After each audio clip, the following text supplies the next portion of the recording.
Sesukses apapun dirimu, Anda tidak lengkap sendirian. Hamba Tuhan yang paling dipakai luar biasa pun tetap butuh soundman-nya. Khotbahnya sebagus apa, tetap membutuhkan. Sebagai anak Tuhan, kita dilarang untuk menyombongkan diri. Sebagaimanapun kita diurapi, sesukses apapun, seahli apapun kita di bidang kita, miliki mental tubuh Kristus, kita butuh nasihat. Kalau Anda belum subscribe di channel ini, segera supaya Anda bisa mengikuti terus rema-rema dari Roh Kudus ya. Saya percaya Tuhan mau mengajar kita sesuatu dari kitab Filipi. Mari kita buka Filipi pasal 2 ayat 1 sampai 11 ayat. Ambil catatan ya, kita akan terima remah dari Roh Kudus. Nasihat supaya bersatu dan merendahkan diri seperti Kristus. Ayat pertama bunyinya, jadi karena dalam Kristus ada nasihat, ada penghiburan kasih, ada persekutuan roh, ada kasih mesra dan belas kasihan. Karena itu sempurnakanlah sukacitaku dengan ini.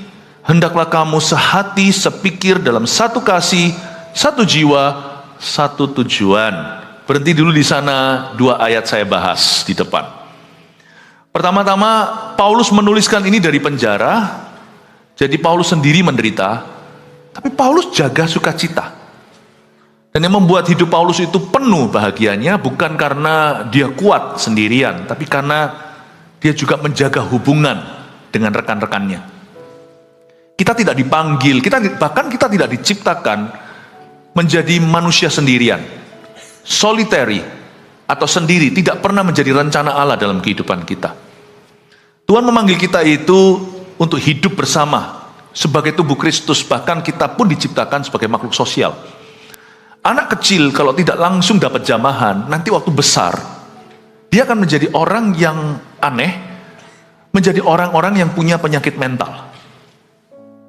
Bahkan ada sebuah eksperimen dilakukan pada seekor simpanse, seekor monyet lah.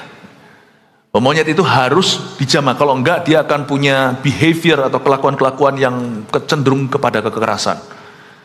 Jadi manusia tidak pernah diciptakan untuk sendirian. Itulah sebabnya orang Kristen yang mencoba bertahan sendiri, hanya baca Alkitab sendiri, hanya dengar lagu, apalagi sekarang zamannya media online saja. Kalau Anda tidak terjamah dan tidak menjamah, Anda tidak sehat imannya. Dan kita tidak dipanggil Tuhan untuk merenung sendirian. Orang yang begitu itu bahaya, nanti jatuh ke dalam depresi. Jadi ayat pertama, karena dalam Kristus ada nasihat, ada penghiburan kasih dan sebagainya. Inilah elemen-elemen hidup bersama. Inilah elemen-elemen joy atau sukacita. Pertama-tama, dalam Kristus ada nasihat. Tuhan menaruh sebagian kunci kemenangan hidup kita itu di mulut dan di hati serta di pikiran orang lain. Jadi kita tidak bisa merasa hebat. Karena di dalam Kristus ada nasihat. Ini bukan self-talk. Ini bukan bicara pada diri sendiri di depan cermin. Itu namanya memotivasi diri sendiri. Ini bukan self-talk, tapi seseorang menasihatimu. Tidak boleh ada seorang pun di antara kita, sekalipun kita punya hubungan pribadi dengan Allah lewat Yesus Kristus Tuhan kita, dan kita juga punya Alkitab pribadi, tidak boleh ada di antara kita merasa sufficient atau cukup dengan diri sendiri. Jadi karena dalam Kristus ada nasihat, Tuhan meletakkan sebagian puzzle, rahasia kemenangan kita juga pada orang lain. Makanya kita juga harus berani dengar-dengaran dengan mereka. Setiap Paulus butuh Timotius, anak didik. Setiap Paulus butuh Ananias, mentornya yang pertama-tama tumpang tangan sehingga dia tidak lagi buta waktu dia diangkat jadi rasul Tuhan. Tapi setiap Paulus juga perlu Barnabas. Dia perlu kolega. Dia perlu saudara seimbang. Dalam Kristus ada nasihat. Kunci keberhasilan kita juga ada pada orang lain. Selain itu, ada penghiburan kasih. Ada penghiburan kasih. Tuhan itu menyediakan kepada kita penghiburan lewat orang lain. Yang saya maksudkan penghiburan ini bukan hanya saat kita berkabung, ketika satu keluarga ada kehilangan anggotanya, meninggal dunia. Penghiburan kasih di sini itu artinya encouragement, dorongan iman. Sekuat-kuat kita, setabah-tabah kita, kita butuh saudara seiman, saudara sevisi untuk mendorong iman kita. Kita pasti disediakan sama Tuhan. Tuhan itu baik sekali. Kadang-kadang kita maunya langsung directly atau langsung Tuhan Yesus yang dorong kita. Tapi Tuhan juga pakai tangan orang. Tuhan juga pakai mulut sesama kita. Makanya itu, mari kita menyediakan diri kita dalam hidup bersama. Kita jangan jadi batu sandungan. Minta sama Tuhan untuk kuasai mulut dan lidah bibir kita. Karena kita cenderung punya lidah yang disulut neraka. Kitab Yakobus berkata lidah itu jahat. Maka kita harus serahkan lidah kita. Lord, use my mouth. Use my words. Pakai kata-kata dan kalimat yang keluar dari mulutku ini untuk membangun seseorang. Itu pun ya, tidak bisa kita sangkali, sekalipun kita berusaha, kadang-kadang kita masih melukai. Misalnya mungkin kita bercanda dengan sesama kita kurang peka, kita nggak sensitif. Kadang-kadang juga kita tidak sengaja, hamil ya, padahal enggak. Kadang-kadang masih ada kilaf-kilaf kesalahan. Itu pun di dalam lidah bibir orang yang sudah menguduskan bibirnya. Masih bisa begituan, apalagi kalau kita los-losan. Di dalam Kristus ada penghiburan kasih. Kalau Anda mau menuai ini, Anda juga harus menabur ini. Kalau kita belum mendapatkan penghiburan atau dorongan iman, kita nabur dulu. Sebagai seorang pengkhotbah, kadang-kadang saya jujur, setiap orang juga sama. Kita ini di halaman yang sama, kita ini sama-sama bertumbuh. Kalau saya lebih kuat bukan berarti saya paling kuat. Kalau saya lebih dewasa bukan berarti saya paling dewasa. Kita semua itu butuh, termasuk saya. Ada waktunya ketika saya berkhotbah, saya tidak bisa mengkhotbahkan seluruh pikiran saya. Khotbah itu banyak distraction atau banyak gangguannya. Sedikit letih, kurang tidur. Kata-kata kalimat tidak bisa disusun dengan rapi. Karena otak kita yang didivisi, di kompartemen, bagian penyusunan itu agak lemah. Kadang-kadang terpukul. Saya merasa saya nggak bisa memberikan terbaik untuk jemaat. Apalagi notabene, sifat saya perfeksionis dari kecil. Kalau tidak juara satu, saya stres sekali. Saya harus memberi yang terbaik pada Tuhan. Apalagi jemaat sudah memberikan, masing-masing orang dengar saya 1 jam. Kalau di sini ada ribuan orang, ribuan jam diserahkan. Kadang-kadang itu setelah khotbah ya, seorang pengkhotbah bisa berpikir gini loh, tadi kok lupa ya mau ngomong ini. Atau tadi kok keluarnya gitu ya. Tuhan itu bisa aja pakai cara mendorong iman saya. Kadang-kadang bukan lewat pujian sia-sia. Kalau kita kecanduan pujian, nah itu masalah. Tuhan itu pasti mendorong iman kita. Tuhan itu sudah menyediakan penghiburan kasih dari sesuatu, tapi dari manapun itu sumbernya Yesus Kristus kalau kita itu ikut Tuhan. Kadang-kadang ada orang berkata di ibadah begini saya datang, suamiku diubahkan. Padahal saya merasa di ibadah itu tadi saya struggle. Ya, saya mungkin tidak bisa menaruh kata-kata saya atau kurang sharp, kurang tajam. Tuhan itu bisa aja. Enaknya hidup dalam Kristus itu, kita itu nggak dibiarkan bergumul sendiri. Tuhan tuh kasih tentara sekitar kita, tapi jangan pilih-pilih. Kalau kita tebang pilih, nanti kita label orang ini dan kita tolak orang itu. Tuhan tuh nggak tentu. Kadang-kadang juga ada orang yang begitu, kadang-kadang juga nggak ada di mana. Kadang-kadang juga bisa ada orang yang berkata, waduh, saya sangat-sangat diberkati. Tapi lain cerita kalau saya kecanduan ya. Setiap kali saya setelah khotbah, saya tanya gimana khotbah saya. Nah lama-lama akhirnya imanku bergantung apa kata orang. Nah itu nggak bagus. Itu sudah beda. Itu sudah ketergantungan. Saya kasih contoh ya. Setiap profesi bahkan hamba Tuhan. Saya cerita begini. Membuka diri untuk menunjukkan pada Anda bahwa pengkhotbah pun tanpa kecuali. Pendeta pun dagingnya sama Adam dan Hawa. Cuman kita harus mengerti, kita harus punya rasa aman diri bahwa di dalam Kristus, waktu kita lemah, Tuhan pasti kirim seseorang. Nggak tentu persis sesuai aplikasi, seperti ekspektasi, tapi Tuhan pasti sediakan penghiburan kasih. In Christ, you are never lonely. Makanya tidak boleh orang Kristen itu mundur dari pelayanan, mundur dari Tuhan, mundur dari gereja, hatinya hambar, putus asa, kecewa. Itu berarti orang Kristen itu, anak Tuhan itu bukannya kurang penghiburan kasih, tapi dia menolak yang dari Tuhan, dia mau persis seperti yang dia inginkan. Kalau sama Tuhan itu jangan kaku. Karena Tuhan tidak bekerja dengan cara yang sama 2 kali. Dalam Kristus itu ada nasihat dan ada penghiburan kasih. Kadang-kadang nasihat yang Tuhan berikan, sekalipun kita pilih-pilih orang, Tuhan juga bisa pakai orang yang paling tidak kita duga. Kadang-kadang anak-anak kita memberitahu sama kita. Bisa begitu, Tuhan memberi nasihat. Kita itu harus humble, tidak boleh merasa sudah di atas awan-awan. Misalnya profesi tertentu. Saya pernah sekali berdebat dengan seorang dokter, bukan karena saya mau mendebat beliau, tapi beliau yang mendebat saya. Pada waktu mendebat tentang ini itu, tentang Tuhan segalanya, saya berkata, "Dok, dengan segala hormat, kalau saya sakit, saya akan datang kepada Anda. Sekalipun saya pendeta, karena dokter ini mungkin agak sedikit trauma dengan pendeta yang setiap kali diberitahu Anda kanker atau Anda apa, langsung nyangkal, enggak, dalam nama Yesus, ditengking lagi. Dokter gitu lama-lama trauma kan. Sebagai orang Kristen kita harus bijaksana. Iman tidak menghapus fakta, tidak meniadakan. Tapi kita pegang sesuatu yang di atas fakta itu, dan biar jadi kesaksian iman, jangan paksakan. Kalau ada iman padamu, jangan paksakan pada doktermu. Dokter hanya melakukan bagiannya. Anak Tuhan atau bukan. Jadi dia kelihatan pendeta itu sudah anti dulu. Dia bukan anti Kristus, tapi anti pastor. Lalu ketemu sama saya, ngobrol. Apa itu semuanya, iman-iman itu? Ya saya ngerti, Dok. Karena Anda dilatih dalam dunia medis, lihat dulu bukti semuanya itu harus tes dulu. Baru Anda bisa diagnosa. Tapi dalam Kristus, dalam janji Tuhan tidak bisa begitu, beda. Kulkas lemari tidak sama. Saya bilang maaf ya untuk orang-orang yang begitu. Lalu dia debat saya ini itu.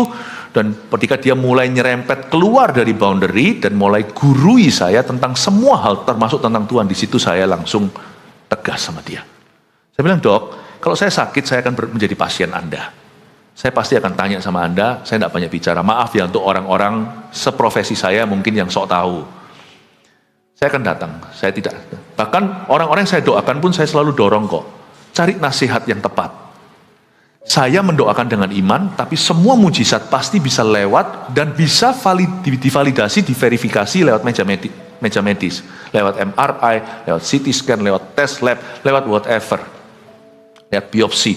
Saya bilang, maaf ya kalau dari profesi saya banyak yang kurang pas gitu di hati Anda. Tapi kalau Dok, just because, hanya karena Anda itu mahir dalam bidang Anda, super spesialis misalnya. Tapi bukan berarti, Dok, bahwa Anda mahir di dalam segala bidang. Tidak sedikit dokter yang juga profesi yang begitu mulia, hancur pernikahannya. Tidak sedikit yang anaknya tidak keruan. Karena mungkin pandai dengan teleskopnya. Bukan teleskop, apa itu? Hah? Siapa tahu dokter pakai teleskop, ya kan lihat. Janganlah Anda mengotak-ngotakkan sebuah profesi. ini sok tahu. Stetoskop. Anda mahir dengan stetoskopnya, tapi mungkin soal parenting Anda belum tahu semuanya. Apalagi soal hati, Dok. Bahkan dokter yang tidak sehat gaya hidupnya ada kok. Cuman tidak ditembak. Karena masyarakat tidak peduli itu. Kalau pendeta punya hidup ganda, nah itu ketahuan. Kalau dokter merokok, peduli amat, yang penting resepmu jalan. Saya bilang, "Dok." Lalu saya ngomong ini itu, dan dia tidak bisa jawab saya. Saya bilang, "Tentang ini, apakah Anda sudah tahu segala sesuatu tentang Kristus?" Saya bukan di profesi Anda. Saya tidak pegang stetoskop, saya hanya pegang teleskop. Ya, saya tidak memegang ini semuanya. Saya pegang Alkitab, saya beritakan. Anda juga sama-sama orang Kristen. Tapi mari kita mawas diri, Dok, sekalipun Anda dokter yang berhasil, di area lain, you perlu nasihat. Di area berbeda, Anda perlu nasihat. Sekalipun Anda jenderal, kalau sakit kemana? Anda ke TNI, ya rumah sakit TNI bisa. Tetapi tetap Anda ke rumah sakit. Bukan ke barak tentara. Tak peduli bintangmu berapa, kalau Anda jatuh di satu bidang, Anda butuh nasihat yang tepat. Butuh orang ahli di situ. Di dalam hidup kemasyarakatan, atau dalam hidup lebih tepatnya, dalam hidup tubuh Kristus, kita tidak boleh merasa cukup diri. Tidak boleh ada perasaan kemahaan.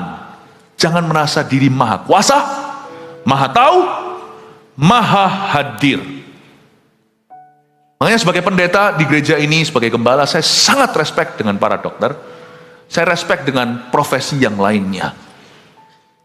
Kita tahu kita dipanggil di bagian apa. Tugasku kerohanianmu.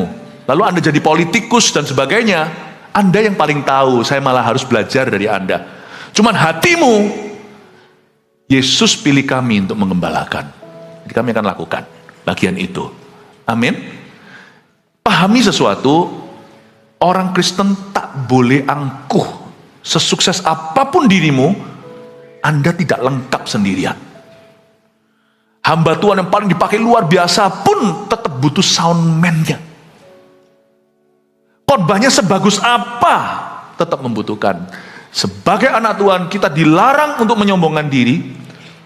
Sebagaimanapun kita diurapi, sesukses apapun, seahli apapun kita di bidang kita, miliki mental tubuh Kristus, kita butuh nasihat di hal-hal lain yang kita tidak kuasai.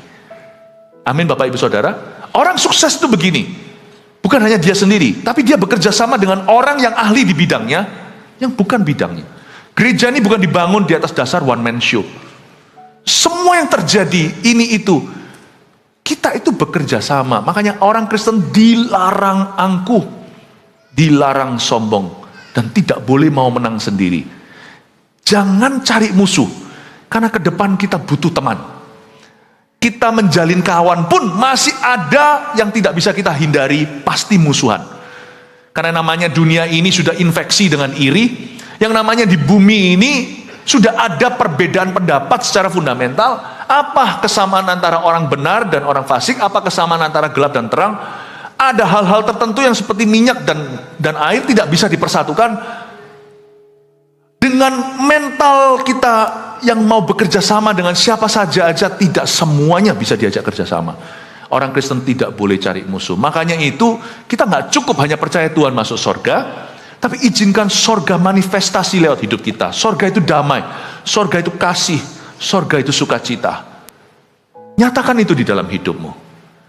Jemaat GMS bukanlah orang-orang sempurna, tapi saya percaya di kota ini, sekarang saya bicara khusus dulu kepada yang di Surabaya, orang-orang yang paling baik, yang paling murah hati, yang paling teladan di seluruh kota ini, tidak muluk-muluk saya sebagai gembala sidang, saya berdoa dan berharap itu adalah jemaat yang saya gembalakan. Haleluya. Amin Bapak Ibu Saudara. Di dalam Kristus ada nasihat, ada penghiburan kasih, ada persekutuan roh. Kata persekutuan roh di sini adalah menunjuk kepada Allah Roh Kudus. Dalam hal ini Roh Kudus disebut sebagai a fellowshipping spirit. Roh Kudus itu adalah roh persekutuan. Makanya kalau kita doa berkat dalam nama Bapa, Putra, Roh Kudus, kalau saya doa biasanya, biarkan kasih karunia, kasih dari Allah Bapa, kasih setia dari Tuhan Yesus, persekutuan dengan Roh Kudus menyertaimu. Roh Kudus disebut dengan persekutuan. Ini bukan persekutuan doa. Tapi orang yang punya Roh Kudus tidak akan mau selamanya sendirian. Makanya kalau ada orang Kristen anak Tuhan yang, aku punya Roh Kudus kok, aku nggak perlu gereja kok, aku nggak perlu komunitas iman kok, aku nggak perlu saudara seiman, aku nggak perlu pendeta, itu biasanya jangan didebat langsung muka dengan muka. Itu orang ada trauma yang harus diselesaikan. Sebab kalau Roh Kudus di dalam hidup seseorang dan iman orang itu sehat, dia pasti akan cari saudara yang lainnya untuk dia bisa menjadi berkat dan agar dia juga bisa memperoleh berkat. Karena Roh Kudus yang tinggal dalam diri kita is a fellowshipping spirit. Is a fellowshipping spirit. Roh Kudus yang di dalam diri kita itu adalah roh seperti itu. Karena itu jangan pernah Anda sendirian. Saya dorong tidak pernah jemu-jemu. Bukan karena produk CG itu terbaik, bukan. Tapi saya rasa CG itu adalah metode yang Tuhan pilih untuk gereja kita. Dan di dalam CG Connect Groups atau lebih umumnya disebut cell groups. Di kelompok sel, kelompok kecil itu kita bertumbuh. Saya dorong Anda untuk sungguh-sungguh bergabung. Kalau Anda baru sekali, 2 kali, 3 kali datang ke gereja ini, kalau Anda serius mau jadikan gereja ini rumah kedua Anda mesti visit nanti Welcome Lounge di sana. Welcome Lounge tidak diadakan untuk basa-basi, itu menjadi titik temu. Datang situ perkenalkan dirimu, dan untuk kita melangkah memang kita harus lawan semua curiga, apalagi kalau masa lalu kita punya trauma. Kalau Anda trauma, Anda mau meninggalkan Kristus sama sekali itu lain cerita. Tapi kalau Anda mau sama Kristus masihan, jangan setengah-setengah. Lawanlah trauma itu, kembali ke tempat di mana engkau dilukai dan menang sekarang. Antara di gereja yang sama dan kalau Anda pindah gereja, misalkan di tempat ini sekarang Anda menjadi jemaat baru. Jangan Anda berkata, karena aku punya trauma, aku di sini biar biasa-biasa aja. Itu setengah jalan gitu loh. Itu seperti orang operasi guntingnya ketinggalan di dalam. Itu seperti orang operasi jahitannya masih di situ terus sampai 20 tahun kemudian.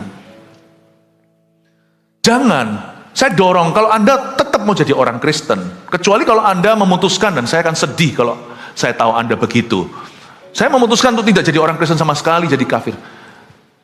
Ya sama-sama buruknya, tapi masih mending itu kelihatan daripada mereka yang suam-suam kuku, trauma dalam gereja baru, dan mereka tidak berbuat sesuatu. Lawan harus itu. Karena Tuhan masih punya ke depan level-level baru pertumbuhan dalam hidupmu. Lawan. Oke, aku akan memberi kesempatan lagi untuk aku digembalakan. Dan Anda harus lawan itu. Nanti dalam perjalanan pasti ada geronjalan, di mana Anda akan dibentuk fellowshipping. Di sini di dalam Kristus ada persekutuan roh. Roh Kudus akan bentuk dua sisi. Kita nggak boleh give up. Nggak boleh langsung tiba-tiba kita memutuskan langsung mulus. Pasti ada pencobaan. Biasanya nanti momok yang sama akan muncul. Itu kesempatan bagus untuk Anda pentung momok itu. Tapi kali ini beda karena spiritnya nggak sama. Anda harus lawan dengan spirit yang berlawanan. Saya bolak-balik loh, dikecewakan oleh manusia itu di gereja. Saya bolak-balik sejak saya hari pertama lahir baru. Tapi saya menang. Karena Roh Kudus ajari saya nggak boleh give up. Saya masih ingat pada waktu saya pertama kali sebagai bayi rohani masih di Vancouver, Kanada. Waduh, pembentukannya dahsyat. Jangan kira gereja kecil lebih mudah dari gereja besar. Gereja sebesar apapun, interaksi kita tetap dengan 5 roti 2 ikan, cuma dengan 5-7 orang. Interaksi utama. Dan kita ngalami gesekan. Saya mau give up, saya masih ingat suatu hari, saya nggak usah cerita lagi, di biografi saya ada. Saya berkata, sudah saya quit. Saya pindah. Roh Kudus beritahu sama saya, selama kamu masih mau bersekutu dengan aku, kamu tidak boleh berhenti, dan kamu tidak boleh quit. I don't bless quitters. Aku tidak akan memberkati orang yang quit. Oke, akhirnya saya tawar. Kan kita ini orang Asia jago nawar kan. Harga kan nggak pas. Saya bilang, baik, saya quit church. Saya nggak quit church, tapi saya akan quit ministry ini. Saya pindah dari ministry pelayanan ini, cari pelayanan yang lebih mudah. Roh Kudus sekali lagi berbisik ke saya, I don't bless quitters. Loh, Roh Kudus bisa tetap ada di dalam diri kita sekalipun kita quit. Tapi disitulah masuk yang namanya dosa, bukan menghujat Roh Kudus ya, itu terlalu serius. Dosa mendukakan Roh Allah. He could still live in you, dia masih bisa hidup di dalam Anda, tetapi dia berduka. Seperti berkabung gitu, dia berduka cita. Bayangkan Roh Kudus tinggal dalam diri seseorang yang tidak mau dibentuk 20 tahun kemudian, dan dia berduka 2 dekade di dalam diri orang itu. Makanya Anda tidak bisa happy. Kalau Roh Kudus nggak joyful, kalau Roh Kudus tidak bersuka cita di dalam dirimu, dia bersedih, Anda tidak mungkin bisa happy. Happy Anda semu. Anda bahagia cuma karena materi, dan Anda akan cari meaning atau arti di luar Tuhan. Dan setiap kali Anda dapatkan, itu menjadi kecanduan, dan itu tidak menjawab kebutuhanmu, dan tidak membuat bahagiamu penuh. Saya melihat banyak orang di luar sana itu, orang yang frustrasi kejar apa dia tidak tahu. Jangan biarkan Roh Kudus duka lama-lama di dalam dirimu. Makanya kalau marah itu jangan lewat matahari terbenam. Jangan biarkan Anda tertidur. Pernah nggak kalau Anda berantem suami istri ini? Ada 2 tipe orang. Ada orang yang suka selesaikan saat itu juga. Ayo sekarang kita ngomong, setelah itu selesai. Tapi ada orang yang suka ulur-ulur. Kalau berantem suami istri, dia tidur. Besok lusa. Tapi yang pasti Roh Kudus bukan begitu. Roh Kudus itu spirit terang, roh terang. Jadi dia pasti akan membawa Anda ke terang benderang. Jadi misalnya kalau ada sesuatu nggak beres di hati Anda dan Anda trauma, tidak mau kunjung lulus, Roh Yesus akan berduka di dalam Anda. Bayangkan ya, setelah itu Tuhan mau bentuk Anda hari itu, matahari terbenam, Anda tidur. Bayangkan Roh Kudus yang di dalam dirimu itu melihat Anda tertidur. Kapan lu bangunnya? Aku mau bicara, aku mau menasihatimu, aku mau membentukmu. Jadi malam-malam yang sangat stres sekali dialami oleh Roh Allah dalam diri kita. Nah, gimana hidup kita nggak stres kalau Roh Kudus kita buat stres di dalam diri kita? Sorry kalau bahasa saya bahasa terlalu manusiawi. How can you be happy? Bagaimana caranya hubungan kita bisa diberkati? Hubungan itu pun semua pasti akan ditarik terus. Pasti akan hubungan kita dengan sesama kita. Kalau hubungan kita dengan Roh Kudus nggak langgeng, hubungan kita dengan sesama kita juga akan mengalami gangguan. Bagaimana hubunganmu bisa diberkati sama Tuhan? Kalau hubunganmu dengan Tuhan tidak diberkati. Paham ya Bapak Ibu? Di dalam Kristus ada persekutuan roh. Bersekutulah dengan Roh Kudus. Saya dikecewakan bolak-balik dalam gereja. Bolak-balik. Tapi saya menang. Bukan karena saya hebat. Tapi saya memilih untuk menang. Seperti saya jelaskan, tentukan dulu sikap hatimu sebelum Anda masuk ke segala sesuatu. You decide dulu. Anda putuskan dulu. Attitude sikap hati seperti apa yang Anda mau pasang pada pikiran dan perasaan. Nanti dengarkan sendiri. Tadi kebaktian ini kita nggak boleh mau menang sendiri. Kalau kita mau menang sendiri baik sama Tuhan maupun sama sesama kita, sama orang lain, kita berujung yang kalah. Kitalah yang berujung kalah. Jadi saya mengerti bahwa di dalam Kristus ada persekutuan roh dan ada apa lagi? Kasih mesra. Elemen berikutnya, kasih mesra di sini artinya orang lain punya perasaan. Selalu ingat, dalam segala sesuatu yang Anda putuskan, katakan, lakukan, tidak katakan, ingat bahwa orang lain punya perasaan. Kata kasih mesra di situ adalah peka, sensitif dengan feeling orang lain. Tentunya saya juga bisa tarik lebih jauh, kita juga harus peka pada perasaan Roh Kudus. Saya kadang-kadang mikir, Roh Kudus merasa apa ya? Kita harus peka. Orang lain tuh punya perasaan, dan Tuhan punya perasaan tuh holy. Bukan berarti kita nggak boleh itu, nggak boleh ini, nggak boleh ada hobi, nggak. Tapi saya belajar untuk menimbang, bukan berarti hidup itu nggak fun. Nggak seperti orang yang selalu tertuduh, selalu conscious, selalu sadar diri. Tapi kalau saya misalnya nonton sesuatu dan di hati saya ngerasa nggak srek, saya nggak belani itu. Karena saya nggak boleh hidup sendirian. Dalam Kristus, saya hidup bersama Roh Kudus. Roh Kudus tinggal di dalam saya. Bahkan badan tubuh saya di bait suci Allah. Saya harus mikir, apakah oke saya biarkan saya melihat tontonan tertentu, sedangkan Roh Kudus di dalam diri saya juga melihat itu. Saya katakan tertentu. Kita harus belajar peka. Nah kalau kita bisa peka biasanya sama Roh Allah, nanti kita bisa peka sama keadaan. People skill yang paling dibutuhkan di zaman AI nanti, artificial intelligence di dunia, ke depan itu satu yang gak bisa tergantikan adalah people skill atau kemampuan untuk bersosialisasi dengan manusia. Tahukah people skill itu selalu dimulai dengan God skill? Kenapa seorang pria atau suami, kenapa suami Anda tidak peka? Karena mungkin hubungannya jauh dengan Allah. Dia yang tidak peka sama Allahnya tidak akan peka sama istri dan keluarganya. Kenapa istri Anda tidak peka sama Anda? Meskipun kelihatannya pelayanan-pelayanan. Kalau dia sungguh-sungguh serius jadikan Tuhan kepala, dia akan menjadikan suami kepalanya. Kasihlah Tuhan Allahmu, baru setelah itu kasihlah sesamamu. Itu relasinya dekat sekali. Dua perintah ini adalah dua sisi koin yang sama. Ada kasih mesra. Belajar peka sama Roh Allah, belajar peka sama orang lain punya perasaan juga. Remember, di dalam segala keputusan Anda harus memperhitungkan perasaan orang. Bukan berarti kita mau menyenangkan semua orang. Saya nggak jelaskan lagi ya, di ibadah pertama saya jelaskan panjang lebar. You cannot please everyone. Anda nggak bisa menyenangkan semua orang. Kalau Anda melakukan itu, lama-lama Anda nggak akan suka pada dirimu. Dan Anda nggak akan suka pada apapun yang Tuhan sudah percayakan dalam diri Anda. Lama-lama Anda akan frustrasi. Frustrasi yang tidak perlu. Kasih mesra itu bicara kepada orang-orang that matters to you. Matters, people that are matter in God's plan for your life. Orang-orang yang penting, tidak tentu VIP, tapi orang-orang yang memang Tuhan percayakan, bukan figuran dalam kehidupanmu, dalam rencana Allah atas hidup Anda. Orang-orang itu Anda harus perhatikan dalam segala keputusan. Keputusan yang Anda ambil itu pasti ada efek panjangnya. Misalnya orang tinggal atau hengkang. Lakukan ini atau tidak. Itu efeknya, konsekuensinya akan ditanggung oleh orang-orang di dalam hidupmu. Laki-laki biasanya nggak banyak berpikir. Misalnya, dulu saya nggak, kemanapun Tuhan suruh, here I am Lord, send me. Ini aku, utuslah aku. Tetap sampai kapanpun, kalau demi misi, demi tuntunan Roh Kudus yang spesifik dalam hidupmu, Anda mesti berani. Tapi jangan lupa komunikasi, karena sekarang kalau kita sebagai orang menikah, kita libatkan keluarga, you see. Laki-laki lebih gampang, move, pindah.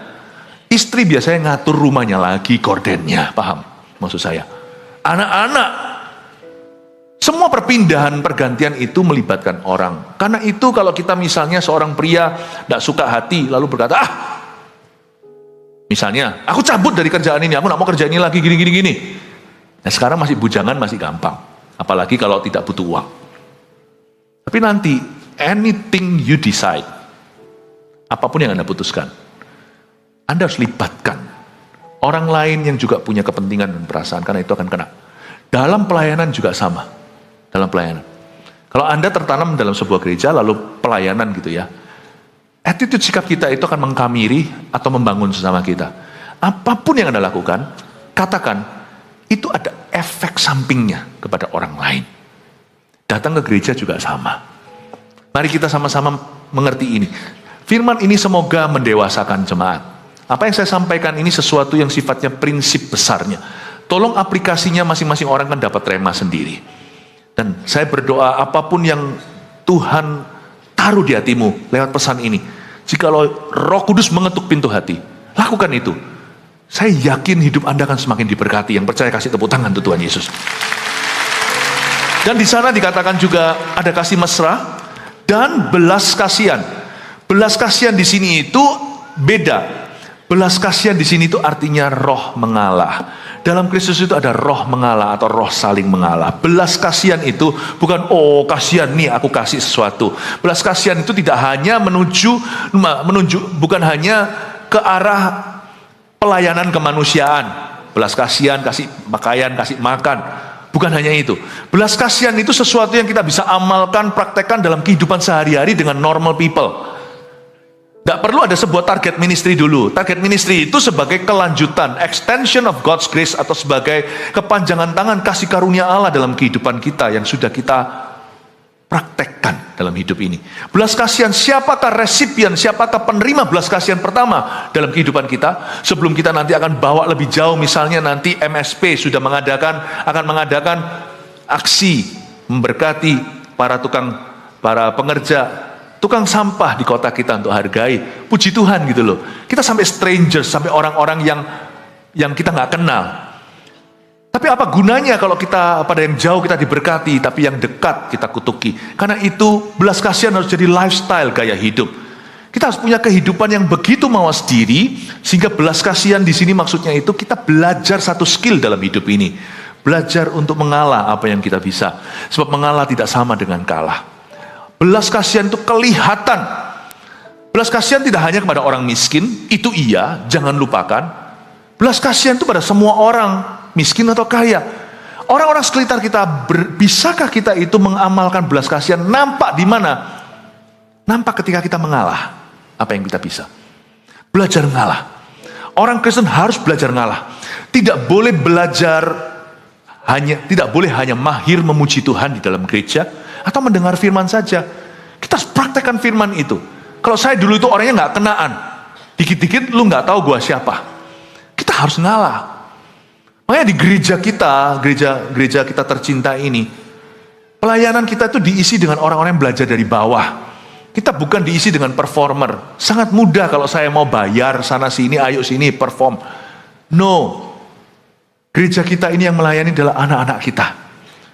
Orang-orang biasa, masing-masing punya profesi ini di samping full timer tentunya yang menjadi infrastrukturnya. Tapi masing-masing itu punya profesi. Yang ini bekerja di perbankan. Lalu dia sisihkan, dia komitmen MSJ 1, My Spiritual Journey 1, 2, dan dia ikuti semua jenjang-jenjang pelayanan. Servolusi juga, Servolution untuk di audisi dulu, untuk sehari-hari, lalu dia harus sisihkan waktu untuk latihan, lalu layani di sini. Saya kagum ketika melihat mereka mau nari begitu. Mungkin mereka bos di tempat kerja mereka. Mungkin mereka karyawan, di sini ada bosnya. Mereka ini orang-orang yang real. I like expect the church to be genuine. Gereja itu harus tulen. Real people, real struggles. Orang-orang yang asli. Pergumulan yang asli dan kemenangan yang asli dan tulen pula. Kekristenan yang dikotbahkan lewat gereja kita ini juga harapan saya, harapan kita adalah berita yang tulen. Saya rindu kita bertumbuh dalam area ini, termasuk saya. Yuk bertumbuh bersama. Hanya karena saya lebih tahu sekarang bukan berarti saya paling tahu. Saya pun harus belajar untuk mengalah. Di dalam hidup saya berkali-kali saya dibentuk sama Roh Kudus di area ini. Ngalah lagi. Kecuali hal-hal yang saya tidak bisa ngalah. Suatu hari dalam pembicaraan di sebuah meja makan waktu di luar negeri, sekelompok orang termasuk ada hamba Tuhan di sana, Yesus diserang. Tuhan Yesus. Di situ ada anak muda, di situ ada anaknya, di situ ada siapa. Ada juga orang telinga-telinga yang asing yang tidak berurusan, tiba-tiba terjadi diskusi. Makanya saya nggak suka berdiskusi dalam kalau saya nggak bisa follow up. Tapi waktu itu bukan saya yang memulai. Pembicaraan mulai bergulir, bicara bahwa Yesus itu menikah dengan Maria Magdalena katanya. Di zaman-zaman Da Vinci atau apa itu loh, Da Vinci Code itu loh. Aduh, ridiculous to me, itu childish. Kok percaya Hollywood? Pokoknya kalau Hollywood buat film Alkitab, itu saya mata melirik dulu. Saya nggak percayakan Hollywood, saya percaya gereja untuk memberitakan Alkitab. Dan pada waktu pembicaraan itu mulai bergulir ke sana, saya tunggu dulu, saya mawas diri, saya tunggu dulu hamba Tuhan yang lebih senior untuk bisa menjelaskan. Tak kunjung datang, dimsum sudah datang, siomay sudah berkali-kali diisi, tidak ada pembelaan. Saya langsung, bukan bela diri, saya berkata, tidak Pak. Saya berikan semua alasan teologinya, mempan tidak mempan, terakhir saya kasih palu godamnya. Saya berkata, 20 sekian tahun, itu berapa tahun yang lalu, sekarang saya kenal Yesus 31 tahun. 20 sekian tahun, aku ikut Yesus. Dia tidak pernah lecehkan aku. Kalau ada satu pria yang saya bisa percayakan, bahkan istriku, anak perempuanku, di satu ruangan tidak akan diapa-apakan. Bahkan anak laki-laki zaman sekarang kan gender confusion, kebingungan gender. Satu-satunya yang tidak akan melecehkan siapapun yang taruh di kamar itu bersama dengan orang itu adalah Yesus. Kenapa? Tuhan tidak mungkin menikah dengan yang kau tuduhkan. Karena aneh lah.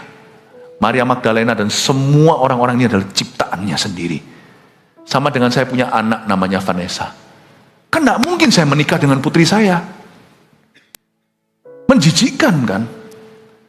Yesus tidak akan menikah dengan ciptaannya. Semua itu ciptaan Allah. Bukankah di Yohanes pasal 1 dikatakan, pada mulanya adalah firman, dan semua dijadikan olehnya. Dialah firman itu. Dia dengarkan saya, 20 sekian tahun saya ikut Yesus. Tak pernah sekalipun dia lecehkan saya atau lecehkan keluarga saya. Kalau saya kuepangkan seluruh anak cucu saya, hanya satu, bukan dewa, hanya pada Yesus Tuhan saya bisa percayakan. Diamlah semua, siomay masih di mulut, dia tidak bisa menjawab. Kalau soal begini, jangan ngalah. Jangan ngalah. Kalau soal moral, jangan ngalah. Tapi terus terang loh, kebanyakan pertengkaran dalam kehidupan kita itu hal-hal yang bukan itu. Hal-hal yang gak prinsip. Ngalah. Ya sudah, gak apa-apa. Oke. Belajar begitu ya. Coba saya kasih bahasa sorganya untuk itu. Ngomong kanan kirinya. Kan kebetulan ini gak di streaming kemana-mana. Meskipun ditonton mana-mana, ini di Surabaya by the way. Coba ngomong kanan kirinya. Saya kasih bahasa Ibraninya. Belajar teologi. Cara terbaik untuk tidak merasa... Jangan mau menang sendiri. Ya, kunci terbaik untuk jangan menang sendiri itu dalam satu kalimat ini. Ngomong kanan kirinya, ya wis lah. Haleluya, mulai lestarikan. Kasih tepuk tangan tuh Tuhan. Ayat 2, karena itu sempurnakanlah sukacitaku dengan ini. Hendaklah kamu sehati sepikir dalam satu kasih, satu jiwa, satu tujuan. Ayat 2 saya jelaskan dulu ya.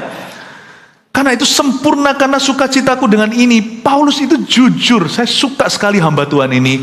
Nggak pakai tading-aling. Tading. Tiding aling-aling ya. Maafkan saya itu di Indonesia hanya SD. Soalnya bahasa Indonesia saya bahasa yang masih kampungan.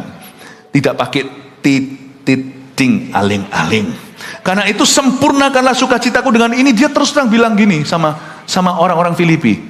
Come on lah, bahasa Singapura sedikit ya. make your pastor happy lah. Make me happy lah. Terus terang dia bilang, sempurnakan sukacitaku dengan ini. Kalian yang akur gitu loh, yang sehati sepikir. Setujuan. Kalau saya baca ayat 2 ini kenapa jadi firman hari ini? Padahal ini surat Paulus hari ini menjadi logos, menjadi firman tertulis. Berarti Tuhan juga senang. Kalau kita ngalah itu ya, Tuhan yang senang. Kalau kita ngalah apa yang bisa? Diam di mana kita bisa? Diam di tempat yang tepat. Kita harus berdiam diri. Tapi buka mulut. Kalau memang di situ kita harus berdiri teguh, membela kebenaran. Tapi kita harus pilih-pilih kosnya, tujuannya apa. Tapi orang yang terbawa emosi pasti salah, karena amarah manusia tidak mendatangkan kebaikan atau mengerjakan kebenaran.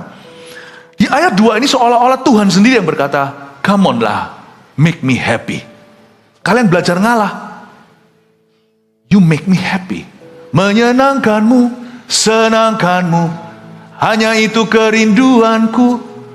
Menyenangkanmu, senangkan hatimu, hanya itu kerinduanku. Ternyata persatuan itu internal. Baguslah di gereja-gereja di dunia ini, di kota kita juga ada yang namanya pertemuan interdenominasi, saling mencuci kaki, yang namanya sifatnya sama-sama unity, itu boleh. Itu menurut saya perlu lebih banyak lagi. Gereja kita juga semakin membuka diri. Tapi menurut saya itu juga bukan jaminan. Sebenarnya persatuan itu bukan lewat acara. Persatuan itu lewat sifat. Kalau dalam hati kita ada sehati sepikir dalam satu kasih, gak sok-sokan, gak egois lah atau mentang-mentang. Satu jiwa, satu tujuan. Kita bisa lihat big picture, gambar besarnya. Sangat mudah sekalipun gak ada acara. Kapanpun kita ketemu di jalanan atau dalam konteks apa, gampang blendingnya bersatu. Kalau orang itu dewasa. Makanya pernikahan itu susah bagi orang yang membuatnya susah. Kongsian itu susah bagi orang yang membuatnya susah. Apalagi kalau orang yang gak jujur. Kalau maling. Mudah kalau kita buat mudah. Mudah susahnya bukan tergantung konteksnya. Organisasi itu bisa berhasil, organisasi bisa gagal. Tergantung yang menjalankannya. Yang menggagalkannya namanya oknum. Makanya itu sebenarnya gereja bisa murni atau gereja bisa palsu. Itu semua juga tergantung. Tergantung pengelolaannya, tergantung komunikasinya, dan ketransparanan. Kita harus hati sepikir dalam satu kasih, satu jiwa, dan satu tujuan. Unity itu internal. Jadilah orang yang gampang bersatu, bukan yang mencerai-beraikan. Jangan punya satu hobi ini, yaitu orang yang suka tukaran. Orang yang suka berantem. Loh, kalau Anda dengar dari mulut seorang yang diubahkan Tuhan, saya ini orang yang suka tukaran. Saya sehari dulu waktu saya masih muda, sekarang juga masih muda, lebih muda dari sebagian Anda. Saya dulu kalau nggak berantem, sakau saya. Kalau nggak berkelahi itu, kalau nggak, saya ngerti sekarang bodohnya jalanku. Bertobat itu bukan hanya masuk gereja, tapi Kristus masuk ke sifat burukmu. Itu bertobat. Banyak orang ke gereja juga belum bertobat, ke gereja melakukan yang sama. Ke gereja tidak berubah, tetap sama tuh sifatnya, cuman kedoknya berbeda. Saya punya pertengkaran awal-awal waktu saya masih sekolah itu semuanya itu silly kok, cuman saling lihat-lihatan. Saya masih ingat dulu di Kanada itu saya hampir itu bisa-bisa saya terbunuh itu. Sama orang Vietnam, nggak lawan-lawan sama orang Vietnam dah. Di karaoke, lihat-lihatan begitu aja, udah saya lempar, dia yang lempar botol sih. Saya berantem, ternyata itu saya diberitahu saya punya restoran itu ketuanya geng Vietnam. Kakak saya langsung cabut saya, adikku ini buat pusing keliling, 7 keliling. Muter-muter 2-3 jam dulu supaya dia nggak tahu rumah kita di mana. Saya cuma lihat-lihatan gitu aja, apa, biasa. Botol pun lempar akhirnya. Lempar. Gitu dulu pastormu. Masih mau di gereja ini enggak? Enggak. Tapi itu aku dulu, Pak. Hidupku bukannya aku lagi. Tobat itu bukan jadi pendeta. Tobat itu bukan jadi orang Kristen. Itu ya jelas. Terus itu jelas. Kalau nggak mungkin kalau Anda kenal Kristus nggak jadi orang Kristen, itu mustahil. Tapi bukan hanya itu. Tobat itu Kristus masuk ke sifat lamamu, sifat buruk, mengubahmu. Di area kau kalah dan dikalahkan terus dan di situ mempermalukan Tuhan. Di area itu sekarang Anda memuliakan Tuhan. Amin Bapak Ibu Saudara. Saya berdoa supaya kita berubah. Kalau kita suka mengucapkan kata-kata kotor di mulut kita, sumpah serapah itu udah banyak.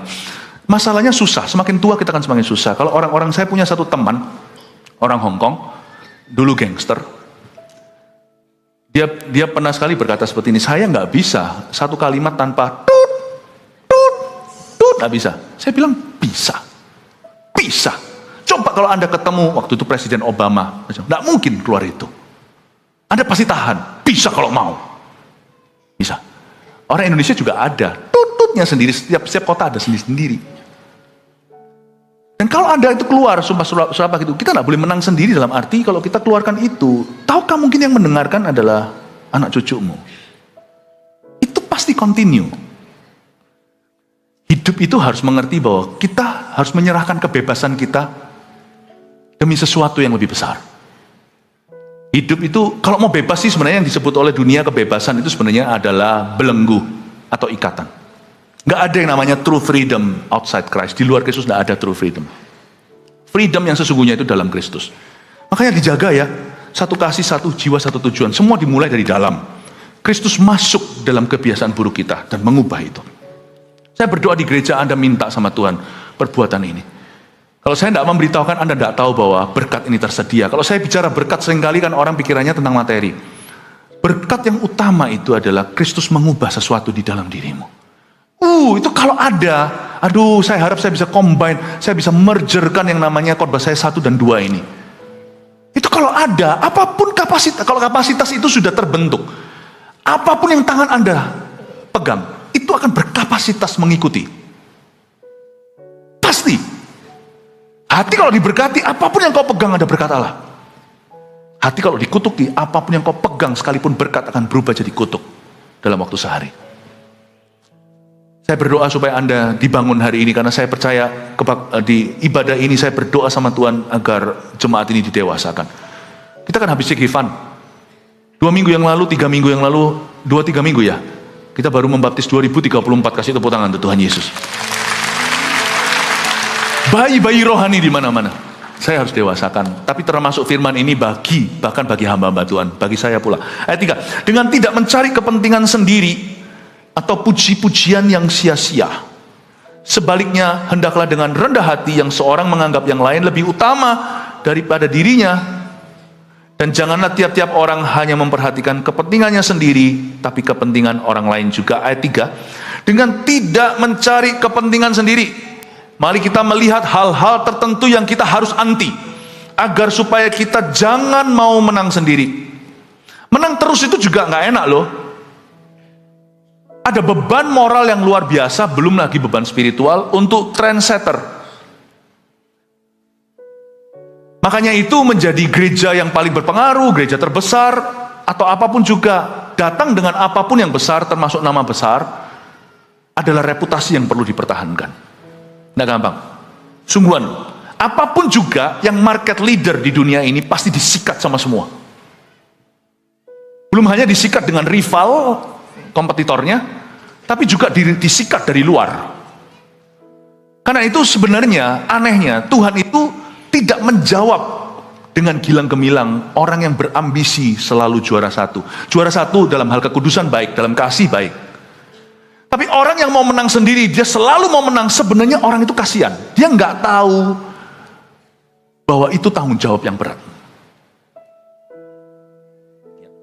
Sebagai anak yang lahir nomor 2 dari 3 bersaudara, saya selalu bersembunyi di balik koko saya waktu saya tumbuh dewasa. Apa-apa ya biar dia, apa-apa tanggung jawab. Tapi saya tidak bisa forever gitu. Ketika saya harus memimpin organisasi sebagai orang pertama, saya harus berdiri kuat dengan Tuhan. Itu membuat saya, sebenarnya ada baiknya saya lahir sebagai anak kedua, bukan berarti dalam hal ini saya ngomong sesuatu yang lumrah, sesuatu yang alami. Mengajarkan saya ketika saya menjadi orang nomor 1, di apapun juga, organisasi atau apa. Saya tidak berambisi untuk jadi juara 1. Saya tidak berambisi gereja kita harus jadi terbesar segalanya, tidak. Tapi kalau gereja kita besar mengikuti kapasitas dalam kita yang sudah diperbesar dulu oleh Tuhan, itu pekerjaan Allah. Jangan kita mau menang sendiri terus, kita mau paling hebat, karena orang seperti itu banyak musuhnya, sungguhan. Sebenarnya ngikut itu nggak susah kok. Makanya heran saya kalau setiap orang itu selalu targetkan pelayanan itu panggung. Tahukah Anda bersama dengan pelayanan yang kelihatan, ada tuntutan pula yang kelihatan. Jadi please, terimalah tempat kedua. Ngalah tidak sama dengan kalah. Jadi apapun juga kalau Anda jadi juara 2, kalau Anda tidak diutamakan, it's okay. Kenapa saya harus menjadi tim misalnya, tim musik? Untungnya di gereja kita nggak ada gitu. Dan gereja kita ini, PAW kita, timnya ada begitu banyak. Mereka harus bergilir. Asyir juga sama. Nggak ada yang namanya semuanya mau di pusatnya. Itu nanti akan pergi ke cabang-cabangnya. Dan melayani dengan sukacita yang sama. Tapi kalau saya jadi tim PAW, di gereja yang lebih tradisional misalnya, wah ada hierarkinya, ada gengsi. Saya maunya sih di ibadah utamanya terus. Nggak keenakan loh. Kenapa sih orang itu berambisi? Padahal dengan ambisi itu ada banyak tantangannya. Sebenarnya it's okay loh jadi juara 2. It's okay jadi cadangan. It's okay loh jadi pupuk bawang. Nggak apa-apa loh di balik layar itu. Tahukah dengan misalnya pelayanan yang kelihatan, yang nampak seperti ini, itu bebannya besar. Jadi saya ngomong begini ini bukan berarti orang nggak boleh berambisi. Malah anehnya, orang yang nggak berambisi, Tuhan jadikan juara 1. Itu aneh. Yang saya lihat sebuah tren di dalam pekerjaan Allah, dalam rencana Bapa, dalam kerajaan sorga. Biasanya orang-orang yang dijadikan Tuhan besar, bukan orang yang ingin jadi besar. Orang yang membesarkan diri, direndahkan sama Tuhan. Coba segala cara juga tidak akan pernah bisa menjadi market leader. Aneh ya. Saya ngomong begini terus terang bahwa bahkan dalam pelayanan ministry pun, saya itu tidak kepingin. Tidak kepingin. Jadi, saya dorong Anda, kalau sekali-kali Anda di nomor 2 kan, terlalu banyak healing lah, generasi strawberry seperti Pak Kirno katakan minggu lalu. Aku sama mama di nomor 2 kan, gak apa-apa nyoh. Nomor 2 itu is okay. Aku gak dicinta seperti saudaraku, seperti kakakku, misalnya sama-sama gendernya laki dengan laki atau perempuan, anaknya perempuan semua atau cowok semua. Mesti ada yang nomor 2 kan, it's okay. Coba lihat koko Anda, abang Anda, dicinta tapi dituntut juga. It's okay loh. Nggak usah terlalu healing lah. Nangis itu untuk sesuatu yang lain lah. Nangis itu jiwa-jiwa aja. Nangis untuk orang lain, untuk nanggung orang lain. Ketika orang berduka Anda ikut nangis, simpan air mata. Kalau Anda di nomor 2 kan, asal papa mama masih cinta, asal orang tua pelihara Anda, it's okay lah. Dibanding-bandingkan, ya mesti kalah. Apa susahnya kalah? Ngalah itu bukan kalah. Tapi Anda bersinar di tempat yang lain atau tempat yang berbeda. Come on lah, don't be weak. Nomor 2 ini nggak apa-apa. Kadang-kadang beberapa orang di posisi nomor 1 kepingin jadi nomor 2, tapi nggak bisa karena sepurnya udah jalan dan perang terbuka. Nggak bisa. Dalam hidup saya secara pribadi pun saya bersaksi, saya nggak punya ambisi where I am now. Nggak ada. Dalam banyak hal besar yang Tuhan lakukan dalam hidup saya itu di bahasa Ibraninya jongkrakno sama Tuhan. I got bumped into those things. Saya betul-betul kena push masuk ke sana, bukan karena saya mau. Karena itu jangan ada ambisi yang selfish dan jangan mempertahankan gengsi. Amin. Oke, sekarang saya tunjukkan sedikit lagi. Kayaknya nggak bisa saya selesaikan 11 ayat. Dengan tidak mencari kepentingan sendiri, katakan kepentingan sendiri. Kepentingan sendiri, mencari kepentingan sendiri di sini itu saya kasih bahasa modernnya. Gold digger, social climber. Pemanjat sosial, bertobatlah. Nggak perlu Anda ke situ untuk membuktikan dirimu. Itu jalan banyak stresnya. Gold digger, penggali emas. Nggak usah lah. Belajar untuk bersyukur. Saya ngomong gini bukan berarti kita nggak boleh ambisi kerja. Asal ada makan dan pakaian, puaslah. Anehnya, orang yang mau lekas kaya malah nggak kaya-kaya karena jatuh dalam berbagai macam jerat dan keputusan yang salah karena serakah. Tapi orang yang puas dengan apa yang dia ada dan mengelola dengan sebaik-baiknya, tokonya tambah besar. Karena dia taruh hati pada pekerjaannya dan setiap pelanggan dia perhatikan. Karena bagi dia bukan hanya money, tetap harus profitable, tapi dia mengorangkan karena dia punya prinsip yang lengkap. Toko 1 jadi toko 2. Anda akan terkejut loh.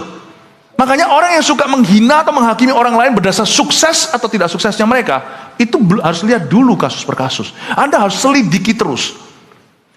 Ada orang-orang tertentu yang juara satu dalam hidup ini, mereka tidak kepingin di sana. Mereka hanya setia dalam perkara sederhana, tiba-tiba Tuhan kasih perkara besar. Tapi ada orang yang besar terus, kerja apapun nggak mau. Sudah kerja pun keluar dari pekerjaannya karena dia menginginkan pekerjaan yang baru padahal belum ada. Coba lihat ya, selalu kurang. Padahal orang itu penuh talenta, bahkan S3. You be very surprised, di hidup ini ada banyak ironi. Memang betul ada orang yang besar, tapi lewat cara yang tidak halal. Ya, lewat cara korupsi dan sebagainya tetap ada. Tetapi coba perhatikan yang normal, yang benar. Banyak orang-orang yang Tuhan angkat jadi leader ini dan itu, bukan kehendak mereka, tapi kehendak Allah. Kalau saya bilang asal ada pakaian dan makan puaslah, itu bukan berarti Anda tidak berambisi bekerja. Anda harus kelola talenta. Tapi hatimu jangan mau menang sendiri. Jangan mengingini juara satu. Cukup inginkan setia. Allah akan tambahkan dan jadikan apapun di tanganmu menjadi besar pada waktunya. Kasih tepuk tangan tuh Tuhan. Dengan tidak mencari kepentingan sendiri atau puji-pujian yang sia-sia. Yang tipe kedua ini yang kita harus anti adalah puji-pujian yang sia-sia. Puji-pujian yang sia-sia ini spirit of entitlement atau merasa berhak. Dalam satu kalimat aja yang sering kali kita dengar, lu gak tahu gua siapa ya. Lu gak tahu. Puji-pujian yang sia-sia mungkin gak minta dipuji. Kadang-kadang orang minta dipuji itu gak minta pujian. Terlalu vulgar kalau mereka minta pujian, itu agak sedikit memalukan. Jadi terselubung, orang yang cari pujian sia-sia itu minta pengakuan. Dalam pelayanan dia minta pengakuan, dalam rumah tangga dia minta pelayanan. Saya pernah sekali didatangi sama suami istri yang akhirnya berkata, "Pastor, bilang sama istriku supaya hormat sama aku." Wow, luar biasa. Saya nggak tahu mau ngomong apa, nggak kalah sama AI rorolan. Wow, mencari pujian sia-sia bukan berarti dia minta dipuji, tapi dia minta pengakuan. Tidak bisa. Apapun hubungan tidak akan langgeng kalau sifatnya begitu. Jangan mau menang sendiri. Mencari puji-pujian yang sia-sia itu adalah orang yang berkata, "You don't know who I am," ya. Kamu tidak tahu aku siapa. Anda akan terkejut ya, bahwa nanti kebaktian berikutnya saya akan lebih banyak bicara tentang ini. Saya ngomong ini seperti Salomo di akhir hidupnya, meskipun saya masih muda, saya melihat hal-hal di bawah kolong matahari yang merupakan kesia-siaan. Janganlah terkejut Bapak Ibu Saudara, kalau saya ngomong gini jangan ada yang tersinggung, saya tidak mikir siapa-siapa. Saya nggak sepintar itu untuk bisa nyindir, mikir siapa-siapa. Saya nggak pernah, pesan-pesan Tuhan dalam hidup saya itu berlandaskan itu, tidak pernah. Tapi berlandaskan suatu rema yang Tuhan taruh dalam hati saya untuk saya dulu. Anda akan terkejut melihat bahwa di dunia ini, justru orang yang suka pamer adalah orang yang punya segalanya.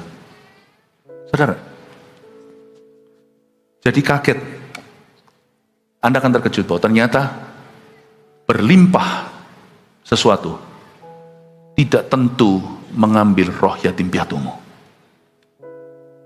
Itulah sebabnya kalau kita bisa puas, bukan puas diri, ini puas diri yang betul ya, puas dengan diri kita di dalam Kristus dan dengan quietly working, dengan bekerja, dengan tertib dan melakukan kehendak Allah. Sekalipun dibentuk tidak mudah gegabah, dikit-dikit langsung nantang begini, mau menang. Orang seperti itu biasanya paling happy, bahagianya penuh. Saya melihat di bawah kolong matahari ini, orang-orang yang justru punya segala sesuatu, yang punya kebutuhan khusus. Ternyata kebutuhan khusus itu bukan cuma anak kebutuhan khusus. Ada orang-orang punya kebutuhan khusus untuk pamer. Meskipun dia punya segala sesuatu, sebenarnya dalam hati saya kasihan. Sebenarnya you tidak usah pamer, semua orang sudah mengagumimu. Janganlah kita mau menang sendiri. Karena posisi di atas itu, posisi dipanah. Belajarlah puas, bertumbuh berbuah, jadi berkat buat orang lain. Dan kita suruh ngalah itu nggak akan forever ngalah kok. Tuhan cinta orang yang ngalah. Biasanya orang yang ngalah itu di dalam deposito penghiburan kasih Tuhan dalam hidupnya kaya raya. Orang yang suka ngalah dimanja Allah. Sungguhan, Anda dengar ya, orang yang suka ngalah dimanja sama Tuhan. Tuhan tidak tentu memberikan pembelaan kepadamu. Jangan tuntut pembelaan menghasilkan frustrasi. Tuhan akan memberimu penyertaan dan Anda akan lupa pembelaan. Waktu Tuhan memberimu penyertaan, Anda akan lupa pembelaan. Bukannya kau berkata, Tuhan matikan orang itu, Tuhan membuat Anda lebih hidup sampai lupa orang itu. membangkrutkan orang itu. Tuhan tidak membuat siapa-siapa bangkrut, tapi Tuhan membuat Anda begitu berlimpah dengan kasih karunia sampai Anda lupa orang itu. Bapak ibu saudara, orang yang suka ngalah, yang tidak menang sendiri, orang seperti itu sangat dimanja oleh Allah. Saya berdoa dalam hidupmu, Anda akan melihat ini nyata sejak saya khotbahkan. Anda akan dibela oleh Tuhan. 1 Petrus 4 ayat 7. Kesudahan segala sesuatu sudah dekat. Karena itu, kuasailah dirimu dan jadilah tenang, supaya kamu dapat berdoa. Saudara yang terkasih, terima kasih telah mendengarkan firman Tuhan hari ini. Jangan lupa untuk dukung terus channel ini dengan cara subscribe, like, share, dan juga komen, agar saudara kita yang lain juga boleh terberkati. Tuhan Yesus memberkati kita.